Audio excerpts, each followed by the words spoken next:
इस बार तुम कहाँ से कोचिंग किए थे और आपके नोट्स में क्या क्या लिखा था? क्या कुछ पढ़ा हुआ तुम्हारा मिला? कितने मिले पढ़े हुए? पहले ये सोचो।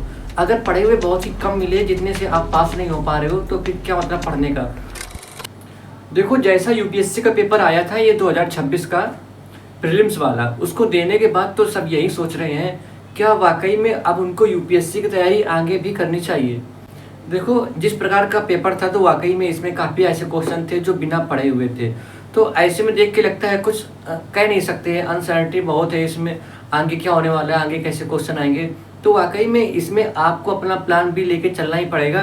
सिर्फ आप इसके भरोसे नहीं आगे बढ़ सकते हो कि मुझे यूपीएससी ही देना है, नहीं तो मैं कुछ नहीं करूँगा, सिर्फ आईएएस ही बनना है मुझे। नहीं, ऐसा पॉसिबल ही नहीं है, क्योंकि इसमें बहुत से ऐसे लोग थे जो पिछली बार इंटरव्यू दिए हुए थे। मेरे ही दोस्त थे, मैं तो मुखर्जी नगर में रहता हूँ और यहाँ पे तो यूपीएससी का हब है। तो यहाँ पे ऐसे बहुत से लोग थे जो पिछली बार इंटरव्यू दिए हुए थे और इस बार का उनका प्री नहीं क्वालिफाई हो रहा है। तो इसमें कुछ नहीं कह सकते हैं कि कौन कैसा है। तो मुझे लगता है आपको प्लान भी लेके चलना ही चाहिए, और ये बात आपको कोई कोचिंग वाला नहीं बताएगा, कोई टीचर आपको नहीं बताएगा, क्योंकि टीचर हमेशा कोर्स बेचना चाहता है। तो अब वो टीचर क्या कहेगा कि हमको अब ऐसी तैयारी करनी चाहिए, यूपीएससी ये चाहता है, अब हमको ऐसा करना चाहिए। अरे वो सब हर साल ऐसा बोलता रहता है, ऐसा कुछ नहीं है। टीचर का काम है, उनका बिजनेस है अपना, उनको बिजनेस चलाना है। तो आपको सिर्फ यूपीएससी के भरोसे नहीं रहना है, और ना ही तुम्हें किसी टीचर के, ना ही किसी कोचिंग के भरोसे रहना है।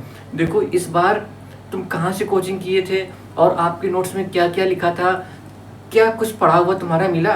कितने मिले पढ़े हुए? पहले ये सोचो। अगर पढ़े हुए बहुत ही कम मिले जितने से आप पास नहीं हो पा रहे हो, तो फिर क्या मतलब पढ़ने का? देखो, हम लोग यूपीएससी के बारे में काफ़ी कुछ बोल रहे हैं, लेकिन किसी कोचिंग के बारे में कुछ नहीं बोल रहे हैं, क्योंकि कोचिंग के टीचर खुद आके बोल रहे बहुत टफ पेपर था। तो हम लोग टीचर से खुश हो जाते हैं कि टीचर हमारे साइड में बोल रहा है। नहीं, टीचर की इसमें गलती है, वो हमें उस तरीके से पढ़ा ही नहीं रहा है हमें, बल्कि यूपीएससी के पेपर देखने के बाद ये पता चल रहा है कि कोचिंग करना व्यर्थ है, इतने पैसे गंवाना कोचिंग में व्यर्थ है। हमें कुछ अलग तरीके से पढ़ना होगा। अलग तरीका क्या है? जैसे आपको बुक्स पे ज़्यादा डिपेंडेंट रहना होगा। स्टैंडर्ड बुक्स हैं, ऑफिशियल न्यूज़ चैनल हैं, उनको देखना होगा, और इधर उधर के नोट्स ज़्यादा नहीं पढ़ने हैं, और बस यही पढ़ना है। देखो, इससे पढ़ा हुआ आता है या नहीं आता, वो सबके लिए बराबर ही रहेगा, लेकिन आपको ये तो करना ही पड़ेगा। और इसके लिए आप क्या कोचिंग करोगे? सबके पास बुक्स अवेलेबल होती हैं, यूट्यूब में फ्री में वीडियो बहुत सारे मिल जाते हैं। बहुत से अच्छे टीचर हैं, नाम तो नहीं लेना चाहूँगा, लेकिन बहुत से अच्छे टीचर हैं जो यूट्यूब में पढ़ाते हैं। और अब तो चैट जीपीटी है, बहुत से एआई आ गए हैं जो अभी फ्री अवेलेबल है आपके लिए। कुछ बुक्स में नहीं समझ में आ रहा है, आप उनसे पूछिए, वो आपको बहुत ही अच्छे से एआई समझाता है। तो आप इनका यूज़ कीजिए और इसके द्वारा पढ़िए, ये काफ़ी आपके लिए हेल्पफुल हो सकता है। और हाँ, एक चीज़ और, देखो मैथ इसमें कितनी टफ आई थी, और अक्सर यूपीएससी वाले मैथ्स को यानी सी सेट को इग्नोर करते रहते हैं। तो वैसे भी हर साल ये टफ ही आ रहा है, और इस बार तो बहुत ही टफ आया था सी सेट, और सी सेट में बहुत से लोग फेल हैं। तो इससे ये पता चलता है कि हमें किसी भी चीज़ को नहीं छोड़ना है। तैयारी ऐसी हो कि कोई भी एग्ज़ाम हो सारे निकले।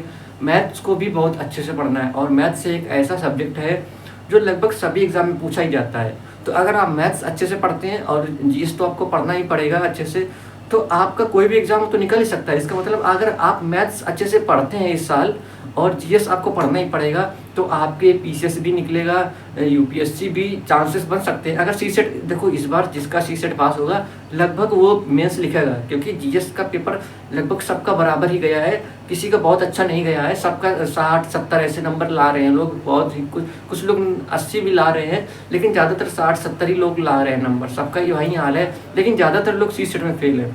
अगर जो लोग सी सेट में पास कर ले गया वो मेंस लिखेगा, इसका मतलब मैथ्स जो अच्छा पढ़ रहा है उसका यूपीएससी भी होगा, जो मैथ्स अच्छा पढ़ रहा है उसको अदर एग्जाम भी अच्छे होंगे। इसलिए मैथ्स में ज़्यादा फोकस करना है। बाकी हर चीज़ फ्री अवेलेबल है, आप खुद से पढ़िए, एनसीईआरटी पढ़िए, स्टैंडर्ड बुक्स पढ़िए।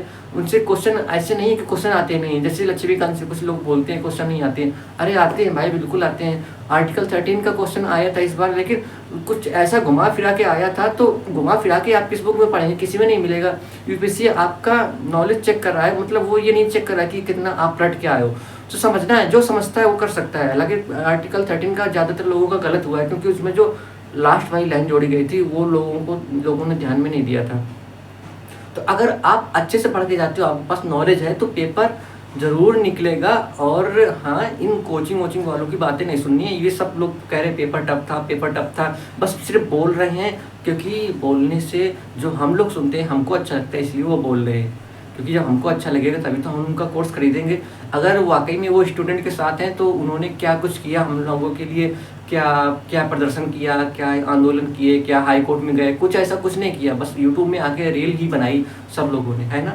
तो कैसे पढ़ना है आपको ये मैंने बता दिया है। यूपीएससी पे बहुत ज़्यादा फोकस तो करना ही है, मतलब उसके साथ प्लान भी आपको रखना पड़ेगा साथ में। आप सिर्फ उसी के भरोसे नहीं चल सकते हो, कुछ और भी एग्ज़ाम आप देते रहिए उसी के समकक्ष, जैसे पीसीएस हो गया, आरओ हो गया, या फिर अगर आपका कुछ एसएससी वगैरह की तैयारी आप पहले से करते आए हो, स्पीड आपकी अच्छी है, तो एसएससी का भी दे सकते हो।